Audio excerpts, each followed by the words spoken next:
নমস্কার বন্ধুরা, আপনারা দেখছেন নিউজ নদিয়া ইউটিউব চ্যানেল। আরজি করে ঘটনার প্রতিবাদীদের বিক্ষোভ মঞ্চে কর্তব্যরত অবস্থায় মহিলা পুলিশ শম্পা প্রামাণিক আক্রান্ত হন।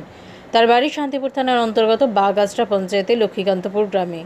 দুষ্কৃতীদের ছোড়া পাথরে তিনি আক্রান্ত হন এবং তার একটি চোখে আঘাত লাগে। দুদিন চিকিৎসার পর গতকাল সন্ধ্যায় তাকে শান্তিপুরে বাড়ি নিয়ে আসা হয়। আহত মহিলা পুলিশকর্মী শম্পা প্রামাণিকের চোখে মুখে এখনও আতঙ্কের ছাপ।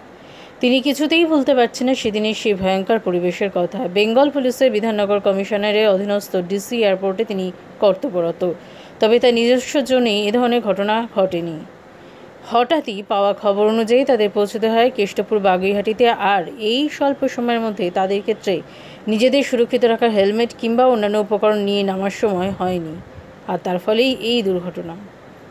তবে তিনি প্রাণে বাঁচার জন্য কৃতজ্ঞতা স্বীকার করেন তার ডিপার্টমেন্টের সমস্ত সিনিয়র অফিসারদের, যারা অতি তৎপরতার সাথে তার চিকিৎসা ব্যবস্থা করেন এবং নিয়মিত খোঁজখবর রেখেছেন পাশে থেকে, এমনকি বাড়িতে পৌঁছে দিয়েছেন তারাই।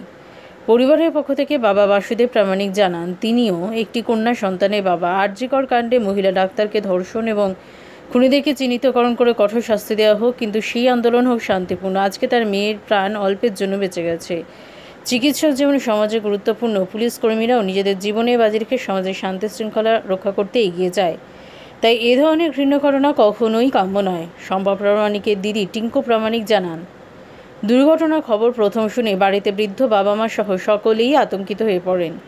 আন্দোলনকারীদের মধ্যে মিশে থাকা দুষ্কৃতী হোক কিংবা আন্দোলনকে হেয় প্রতিপন্ন করার অসৎ উদ্দেশ্য নিয়ে আন্দোলনের মোড় ঘুরিয়ে দেওয়া যাই হয়ে থাকুক, আদতে আক্রান্ত হতে হলো মহিলা পুলিশকর্মীকে, সেটাও লজ্জাজনক ঘটনা। একজন মহিলা পুলিশ হোক কিংবা মহিলা ডাক্তার কিংবা যে কোনো মহিলা কর্মক্ষেত্রে নিরাপদে থাকবে না, সে নিয়ে আবারও এক প্রশ্নের সম্মুখীন এই সমাজ। কিভাবে ঘটলো এরকম ঘটনা? আমি ব্যারাকপুর বিধাননগর কমিশনারেটের ডিউটি করছিলাম এয়ারপোর্ট পিএসে। ওখান থেকে আমার যে জোন ছিল সেই জোনে কিছু হয়নি, আর একটা জোনে গেছি।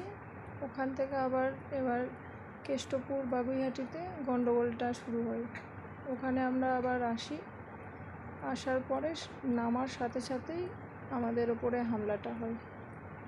হামলাটা হওয়ার জন্য আমরা যে প্রোটেকশান হেলমেট এইগুলো কোনো কিছুই আমরা পরতে পারিনি। কতটা অসুবিধা হচ্ছে?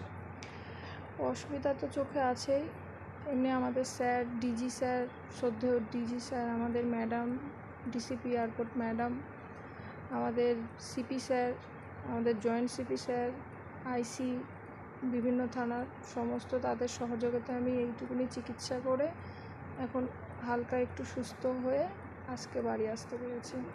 চোখে ঠিকঠাক দেখতে পাচ্ছেন? চোখটা একটু ঝাপসা, কারণ আমার ওপরে একটু চোট, নিচে একটু মিডিলে ভালোই ইনজিওর্ড হয়েছে। তার জন্য আমি এই চোখটাতে মোটামুটি দেখতে পাচ্ছি, আর এই চোখটাতে একটু ঝাপসা দেখতে পাচ্ছি, অপারেশন হয়েছে। সেই জন্য এখন ওষুধের অ্যাকশানে একটু আমরা ঝাপসায় দেখতে পারবো। আপনার নাম, পরিচয়? আমি শম্পা প্রামাণিক, আমি বিধাননগর কমিশনারেটে 1316 আমার ব্রাশ নাম্বার। আমি ডিসি এয়ারপোর্ট ম্যাডামের আন্ডারে ডিসি এয়ারপোর্ট অফিসে আমি কাজ করি।